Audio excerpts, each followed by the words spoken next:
को लेकर के मैं आप सभी के सामने मैं स्ट्रिक्टली कहना चाहता हूं कि देखो, अगर आप यूपीएससी एग्ज़ाम को क्रैक करना चाह रहे हो, देखो आईएएस आईपीएस के बारे में सोचना, लेकिन उसके लिए अपने आप को हार्डवर्क करना, मेहनत करना, वो सबके बस की बात नहीं है। मेरी बात को समझो।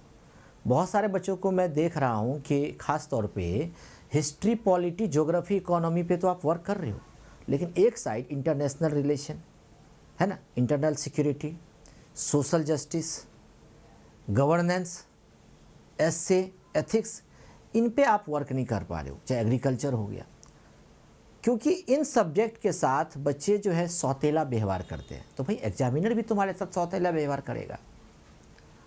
मैं एक ही बात आप सभी को क्लियरली कहना चाहता हूँ मेरे बच्चे, कि आप अभी से साइमल्टेनियसली सभी सब्जेक्ट को डीप तरीके से पढ़ना स्टार्ट कीजिए।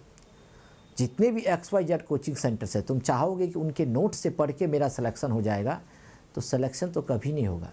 भले ही तुम गलती से मेंस दे दोगे, बहुत गलती से तुम इंटरव्यू दे दोगे और तुम अपने नाम के आगे है ना लिखवाओगे कि x interviewer of the UPSC, right hand, मैंने इतनी बार इंटरव्यू दिया, 3 टाइम्स 4 टाइम। ये तुम हंसी आती है ऐसे लोगों को देख करके। इसलिए रियल प्रिपरेशन एक बार में की जाती है। अगर आप हार्डवर्क के साथ कर रहे हो, कंसिस्टेंसी, कोई भी ऐसा काम जिन्होंने इतिहास रचा है, जिन्होंने इतिहास रखा है, देखो हार्डवर्क तो बच्चे 4 दिन 5 दिन 6 दिन कर लोगे, लेकिन कंसिस्टेंसी मेंटेन नहीं रखोगे, then you will be failed. So hard work, consistency with the discipline, and you have to do daily revision. Revision आपको डेली करना है। 4 फॉर्मूला अपना लो। दुनिया का कोई सी एग्ज़ाम देना, अरे आईएएस बनना तो एक छोटी सी बात है। मैं आपको सच बताऊं, तुम तो IMF के चेयरमैन भी बन सकते हो, वर्ल्ड बैंक के चेयरमैन बन सकते हो, तुम तो पूरा इंडिया पे राज कर सकते हो अगर आपके अंदर ये 4 चीज़ें हो गई, hard work, consistency, discipline, and you have to do daily revision. What you have read daily, right, you have to do revision by daily wise. रात को सोने से पहले डेली रिवीजन करो, डेली रिवीजन करो। और हाँ, सिलेबस को अगर तुम चिपका के अपने घर में रखोगे ना, ये कलाकारी, चित्रकारी जो तुम करोगे ना, एग्जामिनर भी तुम्हें ऐसे ही चिपका के घर में ही रखेगा, उसी रूम में ही रखेगा, उस रूम से बाहर नहीं आना है। 4 पेज के सिलेबस को पहले लाइन टू लाइन दिमाग में याद रखो।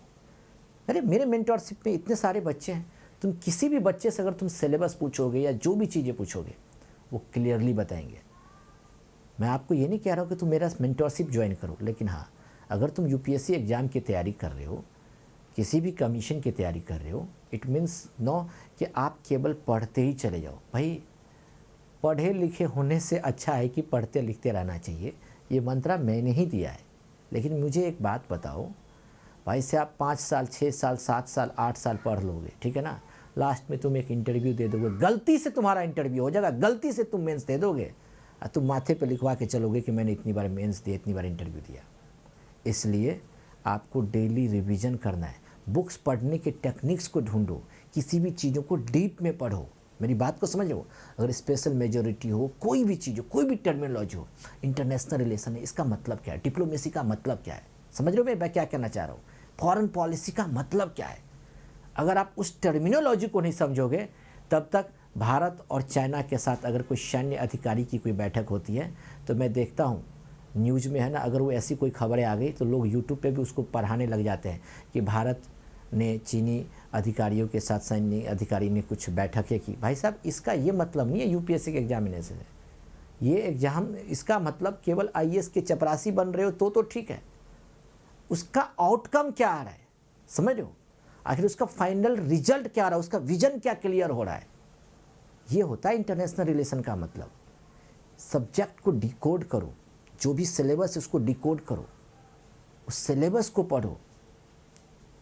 तो बाकी तो मैं ज़्यादा बात नहीं करूँगा। जो भी बच्चे सीरियस हो, सीरियस तरीके से पढ़ो, इस चैनल के साथ सीरियस रहो।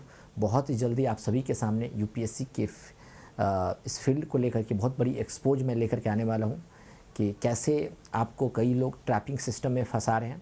अगर आप कहीं भी मेंटरशिप सेशन में अगर कहीं ज्वाइन करने के बारे में सोच रहे हो, चाहे गाइडेंस प्रोग्राम में, तो डायरेक्टली आप ऐसे ज्वाइन ना करें जब तक कि आपकी बात उस टीचर से डायरेक्ट ना हो जाए।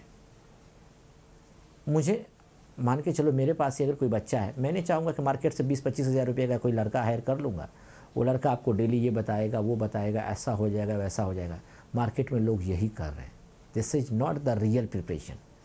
मेंटरशिप का मतलब है आपका connection direct connected with the teachers.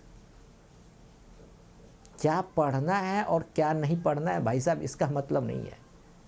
ये है ही नहीं एग्जाम का टेम्परामेंट।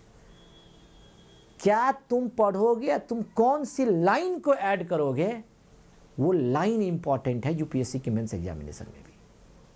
अगर सामने वाले को 4 नंबर मिल रहे हैं तो तुम्हें 5 नंबर मिलना चाहिए, तब जाकर के तुम प्रॉपर आईएएस या आईपीएस ऑफिसर बनोगे। वरना तुमको इंडियन कांस्टेबल सर्विस मिल जाएगा, पता नहीं कौन कौन सा सर्विस मिल जाएगा, पोस्टल सर्विस दे देगा। जाओ तुम पोस्ट ऑफिस में रहो, तुम अपना दिमाग का बत्ती जलाते रहो। भाई बनने तुम आईएएस आईपीएस आए हो ना, तो आईएएस आईपीएस की तरह सोचो।